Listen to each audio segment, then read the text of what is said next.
Tupende kushughulikia mazingira yetu, mambo yetu kwa msingi wa ukweli zaidi, msingi wa haki, msingi wa amani na msingi unaompendeza Mungu, kusudi tuweze kweli kudai kwamba sisi ni kisiwa cha amani.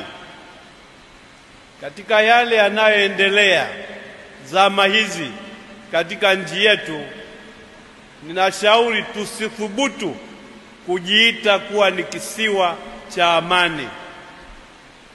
Tusithubutu kujitanabaisha kama kisiwa cha amani. Tumombe Mungu atubadilishe, atugeuze na atufanye kweli watu wanaoakisi amani yake.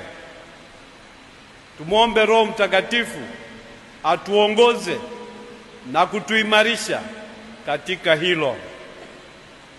Katika somo la pili, Paulo mtume akiwaandikia Wakorinto amesema haiwezekani mtu yeyote kuungama au kutamka kwamba Yesu ni Bwana bila kuongozwa